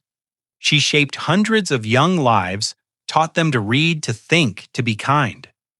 Former students still stopped me on the street to share memories of Mrs. Sullivan, how she made learning fun, how she saw potential in every child, how she never gave up on anyone. I saw one of Dorothy's teaching colleagues in the gallery, nodding, wiping tears. She grew roses, spent hours in our garden, nurturing each plant, learning what they needed to thrive. She won ribbons at the county fair. But more than that, she found joy in watching things grow, in creating beauty. I paused, gathering strength for what came next. These 3 people didn't just take Dorothy's life. They stole her final 18 months. Every morning she woke up feeling ill. She believed it was her failing heart. Every symptom, every moment of pain she thought was natural disease, but it wasn't. It was digitalis, carefully administered, designed to mimic cardiac failure. My voice hardened. Dorothy died slowly over more than a year, believing her body was betraying her. That's what they took. Not just her years, but her peace, her trust in her own body, her ability to enjoy those final months with her family. I turned to face Walsh directly. "Benjamin Walsh. I called you my friend for 20 years. I trusted you with my family's legal matters, our futures, our lives. But I wasn't your friend. I was your mark. My wife wasn't your friend. She was your victim. You orchestrated her suffering, profited from her passing, and then tried to frame me for a crime you'd committed." Walsh stared back, his face a mask. I shifted to Scott. "Scott Brennan. You married my daughter. We welcomed you into our family. You called me Dad. And you spent 18 months administering harmful substances to Dorothy in our kitchen, in our home, measuring out doses while pretending to care. You held her hand while slowly taking her life. That betrayal is beyond comprehension. Scott's head dropped. He couldn't meet my eyes. Finally, I looked at Monica. Monica Garrett. You used your pharmaceutical expertise. Knowledge meant to heal, to create the perfect means of harm. You calculated dosages advised on administration turned medicine into a weapon. You betrayed everything your profession stands for. Monica sat rigid, staring straight ahead. I turned back to Judge Monroe. These three people thought they were clever. They thought they'd get away with it. But Dorothy was smarter than all of them. She left us the truth in her journal. She documented what was happening to her, and even though she was terrified, even though they'd threatened to harm my daughter and grandson if she spoke up, she made sure we'd eventually know what they'd done. My voice caught. Dorothy sacrificed herself to protect Madison and Justin. She chose to go quietly rather than risk our family. That's who she was, a woman of extraordinary courage and love. I took a breath. Your Honor, I'm not here asking for vengeance. I'm here asking for justice. These three people conspired to end Dorothy's life for money. They terrorized her final months. They threatened a 12-year-old boy. They tried to frame me for their crimes. They deserved to spend the rest of their lives in prison. I returned to my seat. Madison's arm went around my shoulders. Justin gripped my hand. Judge Monroe reviewed the pre-sentencing reports, then addressed the defendants. Benjamin Walsh, Scott Brennan, Monica Garrett. You have been convicted of conspiracy fraud, elder abuse, and first-degree intentional homicide. Your actions demonstrate calculated cruelty over an extended period. You preyed on trust, exploited family bonds, and showed no remorse. She looked at Walsh. Mr. Walsh, you were the architect of this conspiracy. You manipulated others and betrayed decades of trust. I sentence you to life in prison without the possibility of parole plus 65 years on the remaining counts. And Walsh's face remained expressionless.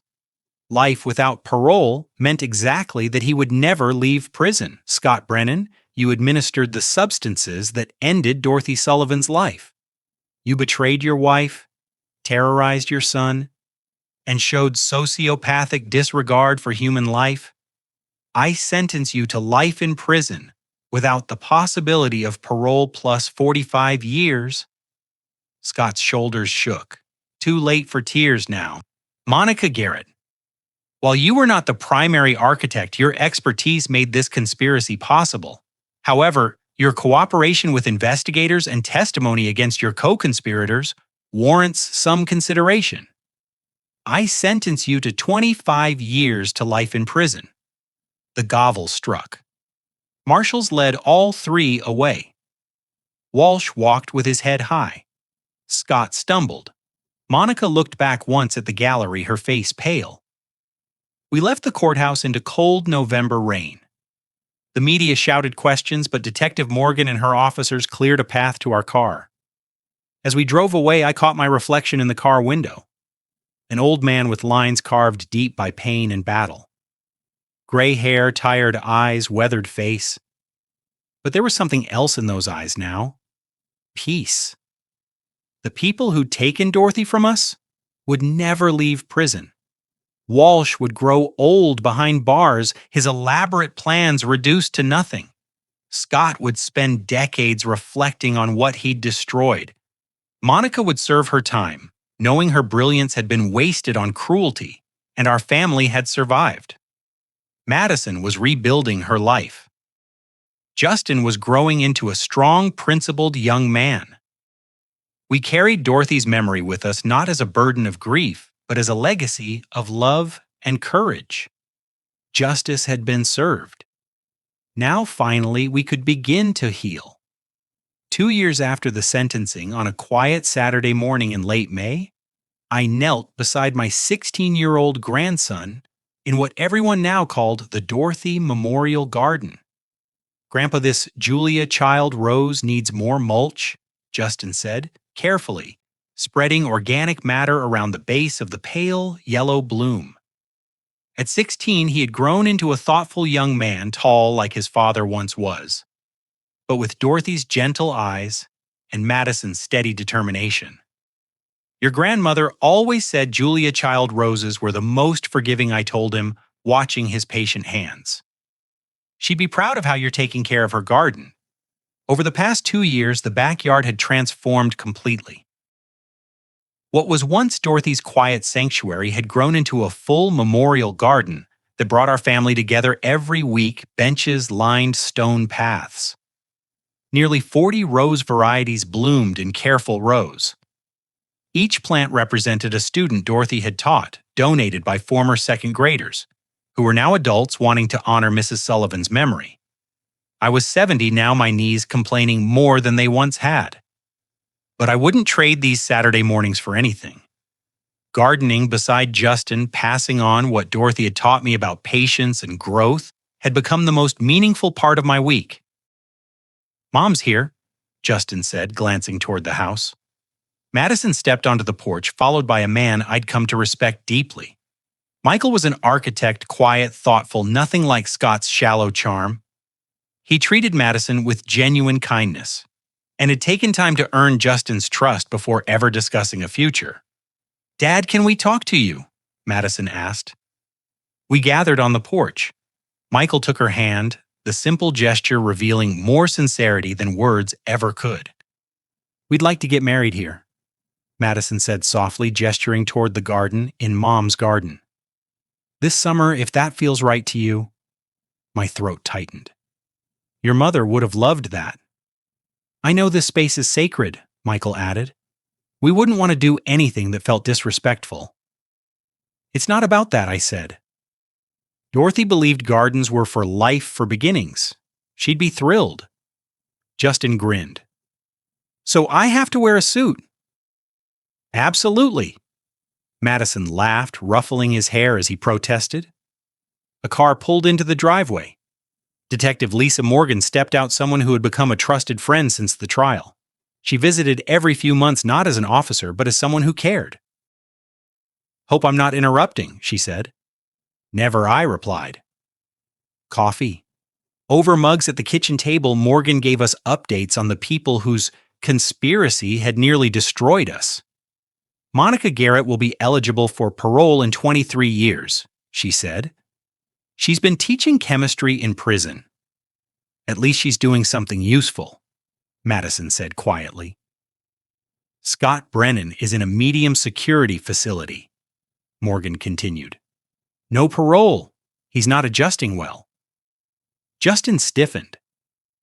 He had been 12 when everything happened, old enough to understand betrayal, young enough for it to leave scars. "And Walsh?" I asked. Morgan's expression darkened. "He's in the infirmary, heart disease." The irony isn't lost on anyone. Madison squeezed my hand. "He has no visitors," Morgan added. "His family cut ties. Former clients want nothing to do with him." "I'm not asking out of compassion for Walsh," I said. "Dorothy taught me bitterness destroys the soul. I won't let him take more from us." After Morgan left, we returned to the garden. Justin tended roses. Madison and Michael talked about a small wedding cream and pale pink Dorothy's favorites. I stopped at Dorothy's memorial stone beneath the Mr. Lincoln roses. Her name was engraved along with her years as a teacher and the words from her journal. "Remember me in the garden, I do," I whispered. Every day Justin joined me, resting a hand on my shoulder. "Grandma would be happy, wouldn't she?" he asked. "She would," I said. "She wanted you strong, your mother's safe love to win." "Do you think about them?" he asked. "Walsh and Scott." Sometimes I admitted, but not with anger. They chose darkness. We chose truth. Justin nodded. "Mom says the best revenge is living well." She's right. As the sun warmed the garden, I watched my family new love growing strength, roses in full bloom. We'd been forged by loss and betrayal, but we hadn't just survived. We were thriving. Dorothy's legacy wasn't tragedy. It was resilience, love, hope. And in this garden, hope had taken root and flourished. That evening, as dusk faded into darkness and the first stars appeared over Portland, Justin and I sat on the porch while Madison prepared dinner inside. My grandson, only 16 but serious beyond his years, asked the question I'd expected. "Grandpa," he said, "what did all of this teach you?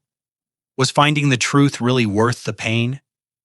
I leaned back in Dorothy's old rocking chair and chose my words carefully. Teaching had been my profession for 35 years. I understood how deeply words could shape a young mind. The first lesson, I said, is to trust your instincts when something feels wrong. The morning I saw those messages on Scott's phone, every part of me knew something was off. I could have ignored it. If I had Walsh, Scott, and Monica would have gotten away with what they did to your grandmother. Justin frowned. But isn't it dangerous to always be suspicious? There's a difference between paranoia and awareness, I replied. Notice when things don't add up. Trust your instincts, then verify them with facts. Don't live in fear. Your grandmother believed in balance. As more stars appeared, I remember Dorothy pointing out constellations from the same porch. The second lesson is that truth is always worth fighting for, no matter how much it hurts. Learning Dorothy was deliberately harmed shattered me. Discovering Walsh's betrayal felt like losing a brother, but living with lies would have destroyed us. I paused. Your grandmother stayed silent about Scott's threats because she believed she was protecting you and your mother. She chose honesty over comfort, even when it cost her life. Justin hesitated. But don't people sometimes lie to protect the ones they love? Small, harmless lies happen, I said. But big truths should never be hidden. Silence meant to protect us nearly destroyed us. Honest communication might have saved her. That's the third lesson. A family built on truth can survive anything. I rested a hand on his shoulder and on his eye. Your mother and I survived because we told each other the truth even when it hurt. We trusted each other with painful honesty. That's why we're here, I added. And why Walsh, Scott, and Monica are in prison. They built everything on deception. We built survival on truth. The kitchen light spilled onto the porch. I took a slow breath. Sometimes the people closest to us hide the darkest secrets, I said. I trusted Walsh for 20 years. He hugged me at Dorothy's funeral while knowing he helped cause her death. Justin lowered his voice. So how do you know who to trust? Watch actions, not words, I said. Walsh claimed he cared. His actions proved otherwise. Scott said he loved your mother. His actions showed he loved money more. Words can lie. Actions reveal truth. Or Justin nodded. You know what carried me through 18 months of legal battles? I asked, knowing that justice takes time, but it comes to those who persist. There were moments I wanted to quit. But your grandmother deserved justice. You deserved safety. Your mother deserved truth. Evil relies on good people giving up, I added. Never give up. The stars were bright now, the same ones Dorothy and I once watched together. I felt her presence everywhere. The most important lesson, I said softly, is that love outlasts everything. Betrayal, pain, even death. I still love Dorothy. That love pushed me to seek justice and protect you and your mother. Justin's eyes filled. What about them? They loved nothing but money, I answered. That's why they lost everything. Love nothing, and you become nothing. Love deeply, and you leave something eternal. I squeezed his hand. Yes, Justin. Finding the truth was worth every moment of pain. I would choose Dorothy alive always, I continued. But given what happened, I chose difficult truth over comfortable lies. And look where we are now together. Healing, preparing for your mother's wedding, planting roses, Justin whispered. When I grow up, I want to be like you. I shook my head gently. No, be better, kinder, braver. Learn from my mistakes. That's how families grow stronger. The screen door opened. Madison stood there, tears on her face. Thank you, Dad, she said. I'm only doing what your mother would do, I replied. Teachers teach even after they're gone. As we sat together in the quiet night, I understood Dorothy's true legacy wasn't the garden or the justice we fought for. It was this 3 generations choosing honesty, love, and courage. She gave her life to protect us. We survived to honor her, and we will live to prove that love always wins. Always. Sunday morning light filtered through the stained glass windows of St. Mary Church in downtown Portland. Dorothy had sung alto in the choir here for 20 years. I hadn't stepped inside since her funeral 3 years ago. Madison touched my arm. You ready, Dad? Justin stood beside us, tall and steady at 16. We're with you, Grandpa. I nodded, and together, we walked through the heavy wooden doors. The sanctuary smelled of incense and polished wood. My eyes went straight to the choir loft on the left of the altar. Dorothy's place, 3rd row center. A small brass plaque was mounted there in memory of Dorothy Ann Sullivan.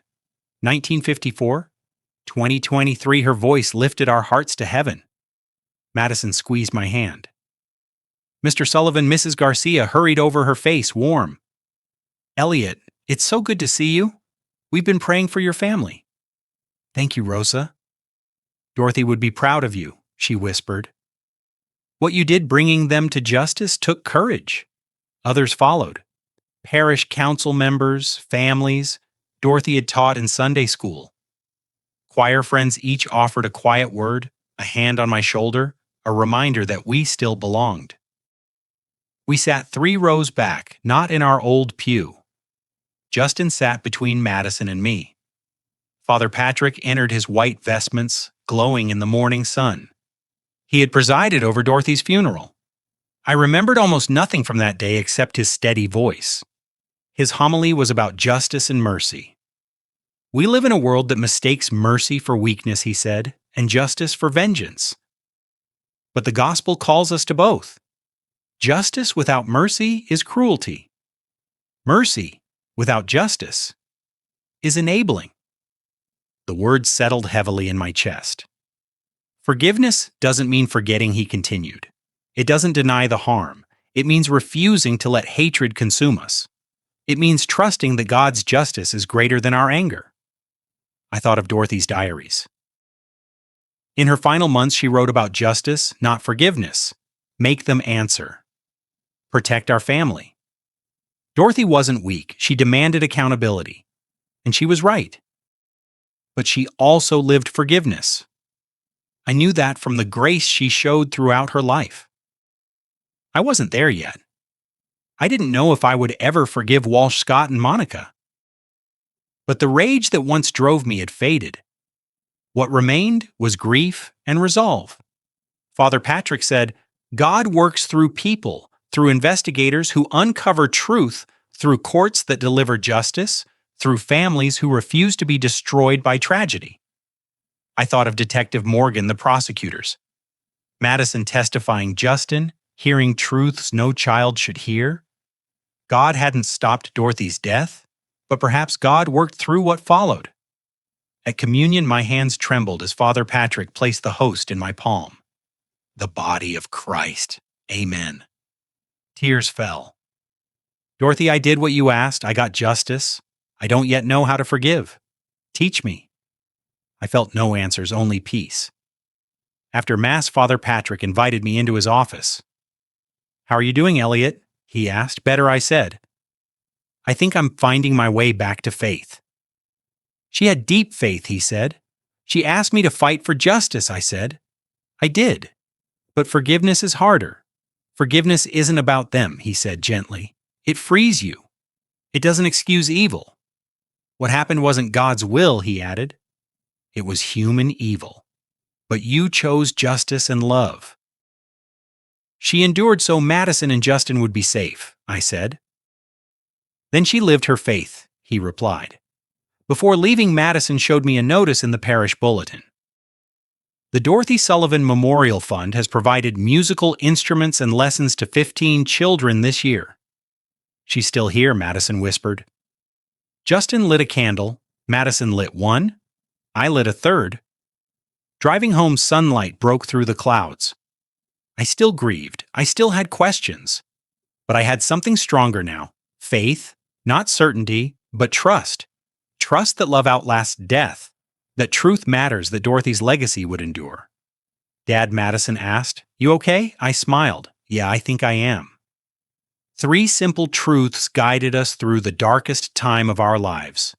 If our story teaches you anything, if Dorothy's sacrifice means something, let it be this. Trust your instincts when something feels wrong. The truth is always worth fighting for, no matter the cost. And a family built on honesty can survive anything. Looking back on this journey from discovery to justice to healing, I've learned that God often tests us through the people we trust most. My path from grieving widower hour to fighter for justice showed me that God works in mysterious ways, even through tragedy. This has become one of those grandpa stories, the kind that carries hard lessons about faith, family, and doing what's right. When I found those messages on Scott's phone 3 years ago, I could have chosen comfortable ignorance. I could have told myself I was imagining things. I could have accepted easy lies. But something inside me, Dorothy's voice, or perhaps God's guidance, said, dig deeper. Find the truth. And I listened. The hardest lesson from this true story is that evil often wears familiar faces, trusted friends, beloved family members, respected professionals. They study us. They learn our weaknesses. They wait. Benjamin Walsh was our family lawyer for 20 years. I trusted him with Dorothy's estate, with Madison's future, with everything that mattered. He sat at our table. He laughed with us. He called me his friend, and he orchestrated my wife's murder for $750,000. Scott was married to my daughter for 12 years. He called me dad. He played catch with Justin in our backyard. He fixed things around our home. And he poisoned Dorothy's tea for 18 months, watching her slowly fade, knowing exactly what he was doing. Monica Garrett was a respected pharmaceutical researcher, educated professional, intelligent, and she weaponized that knowledge to murder a woman she had never met. But here is the truth that matters most. Justice comes to those who persevere, to those who refuse comfortable lies, to those who fight for truth, no matter the cost. Dorothy deserved more than convenient falsehoods. She deserved justice. She deserved to be remembered not as an unfaithful wife, which she never was, but as a hero, a woman who chose death to protect her family. Her diary revealed everything. She knew she was being poisoned. She knew Scott, Monica, and Walsh were plotting. She could have told me. She could have gone to the police. She could have saved herself. But she feared they would harm Madison or Justin. So she endured 18 months of pain and fear, documenting everything, trusting that someday I would find the truth and fight for justice. That is courage. That is love. Madison deserved the truth about her husband. Justin deserved to grow up knowing that truth and integrity matter more than comfort and ignorance. These grandpa stories of betrayal, investigation, and justice teach us that courage isn't the absence of fear. It's doing what's right while terrified. When I stood in that cabin facing Scott's weapon, Monica's cold calculation, and Walsh's betrayal, I was afraid. 68 years old, unarmed, outmatched. But Dorothy faced death to protect her grandson. I could face danger to honor her sacrifice. Today, truth has strengthened our family. Madison and I survived because we told each other the truth. Justin is becoming an exceptional young man because he learned integrity matters more than comfort. Relationships built on lies eventually collapse. Walsh's 20-year friendship did. Our family was tested by truth and became stronger. Here is my advice. First, trust your instincts. That feeling in your gut exists for a reason. When I saw Dorothy's photo on Scott's phone, I listened. That choice saved my family. Second, never stop pursuing justice. It moves slowly. It exhausts you. But delayed justice is not denied justice. Dorothy endured 18 months of poisoning. I could endure 18 months of legal battles. Third, tell your family the truth, even painful truths. Madison didn't break. When she learned the truth, she became stronger. She chose truth over comfort, and it freed her. Dorothy taught me that real love means protecting others even at the ultimate cost. By seeking justice, I honored her choice. By healing, I fulfilled her wish. Next spring, Madison will remarry in Dorothy's garden. Justin starts college studying criminal justice. I'm 70 now, planting roses and teaching lessons. We are not defined by what they did to us, but by how we responded.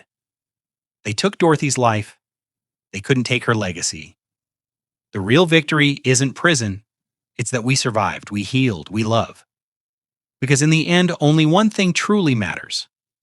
Love and love. Real sacrificial love always wins.